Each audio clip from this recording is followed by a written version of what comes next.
दोस्तों नमस्कार। स्वागत है आप सभी का कहानी संसार में।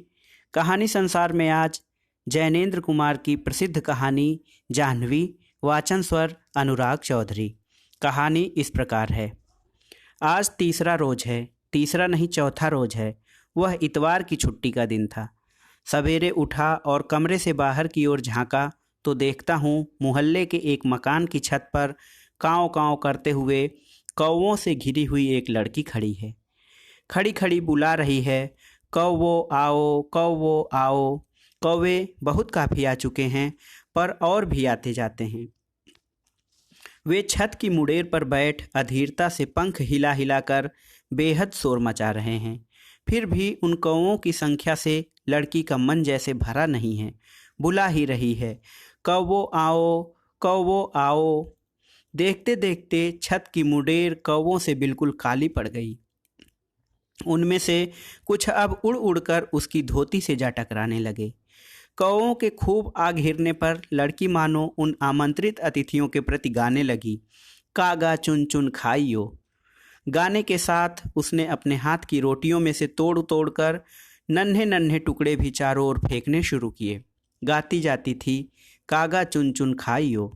वह मग्न मालूम होती थी और अनायास उसकी देह थिरक थिरक कर नाच सी जाती थी। कौवे चुन चुन कर खा रहे थे और वह गा रही थी, कागा चुन चुन खाइयो। आगे वह क्या गाती है, कौवों की काँव काँव और उनके पंखों की फड़फड़ाहट के मारे साफ सुनाई नहीं दिया। कौवे लपक लपक कर मानो छूटने से पहले उसके हाथों से टुकड़ा छीन ले रहे हैं। वे लड़की के चारों ओर ऐसे छा रहे थे मानो वे प्रेम से उसको ही खाने को उद्यत हों। और लड़की कभी इधर कभी उधर झुककर घूमती हुई ऐसे लीन भाव से गा रही थी कि जाने उसे क्या मिल रहा हो। रोटी समाप्त होने लगी। कौवे भी यह समझ गए। जब अंतिम टुकड़ा हाथ में रह गया तो वह गाती हुई उस टुकड़े को हाथ में फहराती हुई जोर से 2-3 चक्कर लगा उठी। फिर उसने वह टुकड़ा ऊपर आसमान की ओर फेंका। कौवो खाओ, कौवो खाओ। और बहुत से कौवे एक ही साथ उड़कर उसे लपकने झपटे। उस समय उन्हें देखती हुई लड़कों मानो आनंद में चीखती हुई सी आवाज़ में गा उठी, दो नैना मत खाइयो, पीऊ मिलन की आस। रोटियां खत्म हो गईं, कौवे उड़ चले। लड़की एक एक कर उनको उड़कर जाता हुआ देखने लगी। पल भर में छत कोरी हो गई। अब वह आसमान के नीचे अकेली अपनी छत पर खड़ी थी। आसपास बहुत से मकानों की बहुत सी छतें थीं। उन पर कोई होगा कोई न होगा, पर लड़की दूर अपने कौवों को उड़ते जाते हुए देखती रह गई। गाना समाप्त हो गया था। धूप अभी फूटी ही थी। आसमान गहरा नीला था। लड़की के ओठ खुले थे, दृष्टि स्थिर थी। जाने भूली सी वह क्या देखती रह गई थी। थोड़ी देर बाद उसने मानो जागकर अपने आसपास के जगत को देखा। इसी की राह में क्या मेरी ओर भी देखा। देखा भी हो, पर शायद मैं उसे नहीं दिखा था। उसके देखने में सचमुच कुछ दिखता ही था, यह मैं कह नहीं सकता। पर कुछ ही पल के अनंतर वह मानो वर्तमान के प्रति, वास्तविकता के प्रति चेतन हो आई। तब फिर बिना देर लगाए चट चट उतरती हुई वह नीचे अपने घर में चली गई। मैं अपनी खिड़की में खड़ा खड़ा चाहने लगा कि मैं भी देखूं कि कौवे कहाँ कहाँ उड़ रहे हैं और वे कितनी दूर चले गए हैं। क्या वे कहीं दिखते भी हैं? पर मुश्किल से मुझे एक ही कौवे दिखाई दिए। वे निरर्थक भाव से यहाँ आ बैठे थे या वहाँ उड़ रहे थे। वे मुझे मूर्ख और घिनौने मालूम हुए। उनकी काली देह और काली चोंच मन को बुरी लगी। मैंने सोचा कि नहीं, अपनी देह में कौवों से नहीं नुचवाऊंगा। छी, घुन घुन कर इन्हीं के खाने के लिए क्या मेरी देह है? मेरी देह और कौवे, छी। जान पड़ता है खड़े खड़े मुझे काफ़ी समय खिड़की पर ही हो गया, क्योंकि इस बार देखा कि ढेर के ढेर कपड़े कंधे पर लादे वही लड़की फिर उसी छत पर आ गई है। इस बार वह गाती नहीं है, वहाँ पड़ी एक खाट पर उन कपड़ों को पटक देती है और उन कपड़ों में से एक एक को चुनकर फटक कर वहीं छत पर फैला देती है। छोटे बड़े उन कपड़ों की गिनती काफ़ी रही होगी। वे उठाए जाते रहे, फटके जाते रहे, फैलाए जाते रहे, पर उनका अंत ही आता न दिखा। आखिर जब खत्म हो गए तो लड़की ने सिर पर आए हुए धोती के पल्ले को पीछे किया। उसने एक अंगड़ाई ली और फिर सिर को जोर से हिलाकर अनबंधे अपने बालों को छिटका लिया और धीमे धीमे वहीं डोलकर उन बालों पर हाथ फेरने लगी। कभी बालों की लट को सामने लाकर देखती, फिर उसी को लापरवाही से पीछे फेंक देती। उसके बाल गहरे काले थे और लंबे थे। मालूम नहीं उसे अपने इस वैभव पर सुख था या दुख था। कुछ देर वह उंगलियां फेर फेर कर अपने बालों को इकट्ठा समेट कर झटपट जूड़ा सा बांध पल्ला सिर पर खींच वह नीचे उतर गई। इसके बाद मैं खिड़की पर नहीं ठहरा। घर में छोटी साली आई हुई है, इसी शहर के दूसरे भाग में रहती है और ब्याह न करके कॉलेज में पढ़ती है। मैंने कहा, सुनो, यहाँ आओ। उसने हंसकर पूछा, यहाँ कहाँ? खिड़की के पास आकर मैंने पूछा, क्यों जी, जाह्नवी का मकान जानती हो? जाह्नवी? क्यों, वह कहाँ है? मैं क्या जानता हूँ कहाँ है, पर देखो वह घर तो उसका नहीं है। उसने कहा, मैंने घर नहीं देखा, इधर उसने कॉलेज भी छोड़ दिया है। चलो अच्छा है, मैंने कहा और उसे जैसे तैसे टाला, क्योंकि वह पूछने ताछने लगी थी कि क्या काम है, जाह्नवी को मैं और क्या कैसे क्यों जानता हूँ। सच यह था कि मैं रत्ती भर उसे नहीं जानता था। एक बार अपने ही घर में इस साली की कृपा और आग्रह पर एक निगाह एक को देखा था। बताया गया था कि यह जाह्नवी है और मैंने अनायास स्वीकार कर लिया था कि अच्छा, वह जाह्नवी होगी।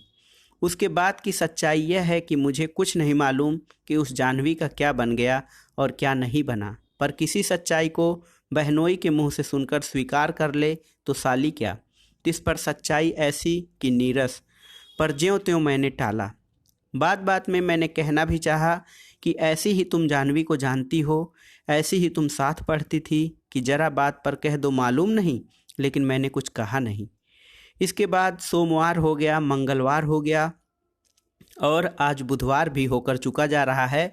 चौथा रोज है। हर रोज सवेरे खिड़की पर दिखता है कि कौवे काँव काँव छीन छपट कर रहे हैं और वह लड़की उन्हें रोटी के टुकड़ों के मिस कर रही है। कागा चुन चुन खाइयो। मुझे नहीं मालूम कि कौवे जो कुछ उसका खाएंगे उसे कुछ भी उसकी सोच है।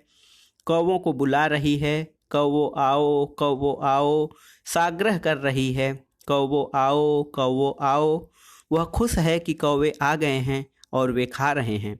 पर एक बात है कि वो कौवो जो तन तन चुन कर खा लिया जाएगा, उसको खा लेने में मेरी अनुमति है। वह खा खूकर तुम सब निपटा देना, लेकिन ऐ मेरे भाई कौवों, इन दो नैनों को छोड़ देना, इन्हें कहीं मत खा लेना। क्या तुम नहीं जानते कि उन नैनों में एक आस बची है जो पराये के बस हैं? वे नैना पीऊ की बाट में हैं। ऐ कौवे, वो मेरे नहीं हैं, मेरे तन के नहीं हैं, वो पीऊ की आस को बनाए रखने के लिए हैं, सो उन्हें छोड़ देना। आज सवेरे भी मैंने यह सब कुछ देखा। कौवों को रोटी खिलाकर वह उसी तरह नीचे चली गई। फिर छोटे बड़े बहुत से कपड़े धोकर लाई, उसी भांति उन्हें झटक कर फैला दिया। वैसे ही बाल छितराकर थोड़ी देर डोली, फिर सहसा उन्हें जूड़े बांधकर नीचे भाग गई। जाह्नवी को घर में एक बार देखा था। पत्नी ने उसे खास तौर पर देख लेने को कहा था और उसके चले जाने पर पूछा था, क्यों, कैसी है? मैंने कहा था, बहुत भली मालूम होती है, सुंदर भी है, पर क्यों?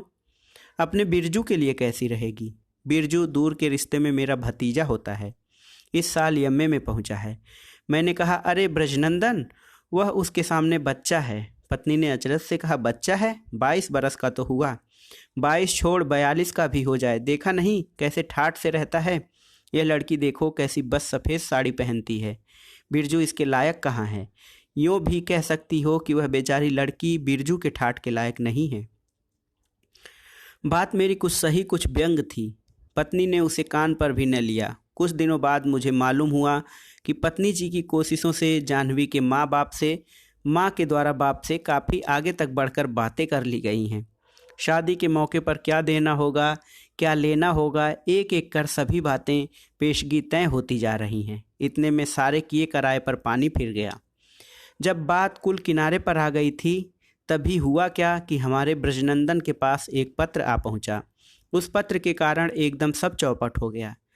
इस रंग में भंग हो जाने पर हमारी पत्नी जी का मन पहले तो गिरकर चूर चूर सा होता जान पड़ा, पर फिर वह उसी पर बड़ी खुश मालूम होने लगी। मैं तो मानो इन मामलों में अनावश्यक प्राणी हूँ ही। कानो कान मुझे खबर तक न हुई, जब हुई तो इस तरह। पत्नी जी एक दिन सामने आ धमकी, बोली है तुमने जाह्नवी के बारे में पहले से क्यों नहीं बतलाया। मैंने कहा जाह्नवी के बारे में मैंने पहले से क्या नहीं बतलाया भाई। कैसी, यह कि वह कैसी है। मैंने पूछा ऐसी कैसी। उन्होंने कहा बनो मत, जैसे तुम्हें कुछ नहीं मालूम। मैंने कहा अरे यह तो कोई हाई कोर्ट का जज भी नहीं कह सकता कि मुझे कुछ भी नहीं मालूम। लेकिन आखिर जाह्नवी के बारे में मुझे क्या क्या मालूम है, यह तो मालूम हो। श्रीमती जी ने अकृत्रिम आश्चर्य से कहा, बिरजू के पास खत आया है, सो तुमने कुछ नहीं सुना। आजकल की लड़कियां, बस कुछ न पूछो। यह तो चलो भला हुआ कि मामला खुल गया, नहीं तो। क्या मामला, कहाँ, कैसे खुला और भीतर से क्या कुछ रहस्य बाहर हो पड़ा, सो सब बिना जाने मैं क्या निवेदित करता। मैंने कहा कुछ बात साफ भी कहो। उन्होंने कहा वह लड़की आशनाई में फंसी थी, पढ़ी लिखी सब एक जात की होती हैं। मैंने कहा सबकी जात बिरादरी एक हो जाए तो बखेड़ा टले, लेकिन असल बात भी तो बताओ। असल बात जाननी है तो जाकर पूछो उसकी महतारी से, भली समधिन बनने चली थी। वह तो मुझे पहले से ही दाल काला मालूम होता था, पर देखो न कैसी सीधी भोली भाली बातें करती थी। वह तो देर क्या थी, सब हो ही चुका था, बस लगन मुहूर्त की बात थी। राम राम, भीतर पेट में कैसी कालिख रखे हुए हैं मुझे पता न था। चलो आखिर परमात्मा ने इज्जत बचा ली। वह लड़की घर में आ जाती तो मेरा मुंह अब दिखाने लायक रहता। मेरी पत्नी का मुंह क्यों किस भांति दिखने लायक न रहता, उसे क्या विकृति आ रहती, सो उनकी बातों से समझ में न आया। उनकी बातों में रस कई भांति का मिला, तथ्य न मिला। कुछ देर बाद उन बातों से मैंने तथ्य पाने का यत्न ही छोड़ दिया और चुपचाप पाप पुण्य धर्म अधर्म का विवेचन सुनता रहा।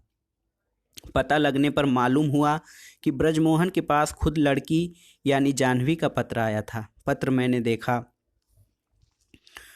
उस पत्र को देखकर मेरे मन में विचार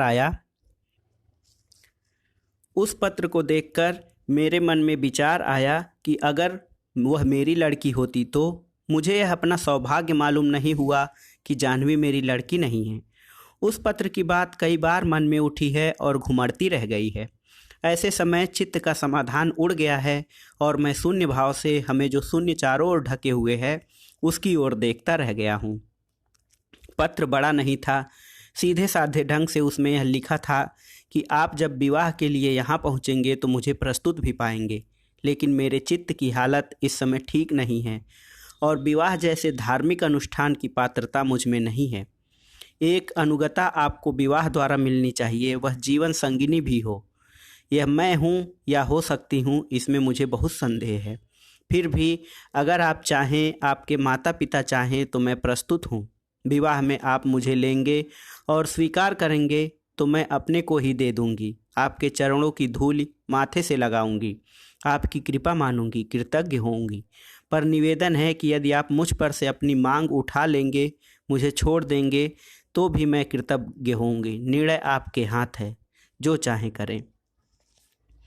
मुझे ब्रजनंदन पर आश्चर्य आकर भी आश्चर्य नहीं होता। उसने दृढ़ता के साथ कह दिया कि मैं यह शादी नहीं करूंगा, लेकिन उसने मुझसे अकेले में यह भी कहा कि चाचा जी, मैं और विवाह करूंगा ही नहीं, करूंगा तो उसी से करूंगा।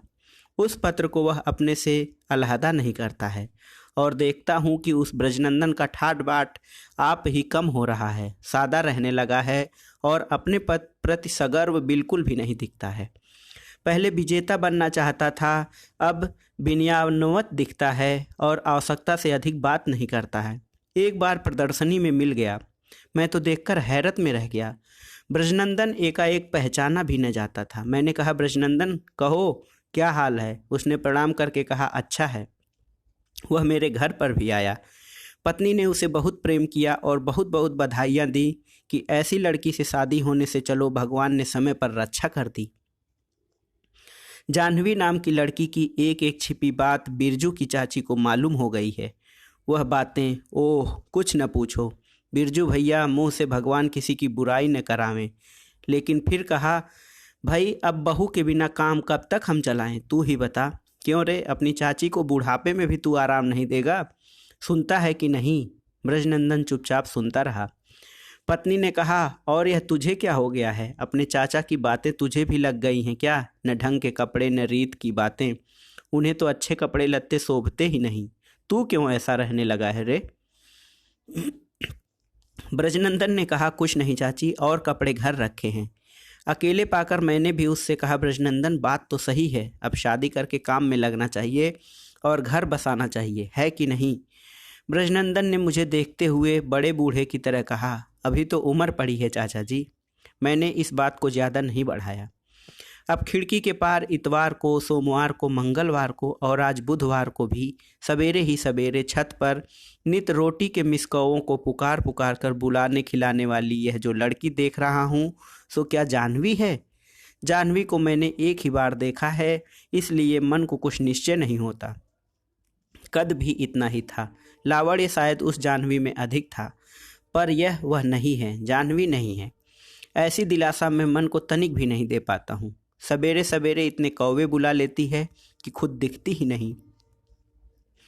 काले काले वे दिखते हैं, और वे भी उसके चारों ओर ऐसा छीना झपट सी करते हुए उड़ते हैं मानो स्वाद से, बड़े प्रेम से चोथ चोथ कर उसे खाने के लिए आपस में बदाबदी मचा रहे हैं। पर उनसे घिरी वह कहती है, आओ कौवो आओ। जब वे आ जाते हैं तो गाती है, कागा चुन चुन खाइयो।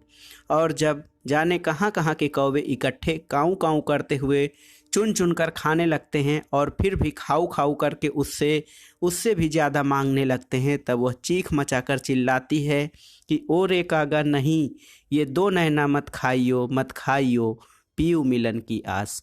तो दोस्तों, ये थी जैनेंद्र की कहानी जानवी। कहानी आपको कैसी लगी हमें कमेंट बॉक्स में ज़रूर बताइएगा। आगे कौन सी कहानी आप सुनना चाहते हैं इसके बारे में भी बताइएगा। चैनल को लाइक करें, सब्सक्राइब करें और शेयर करें। कहानी सुनने के लिए धन्यवाद। नमस्कार।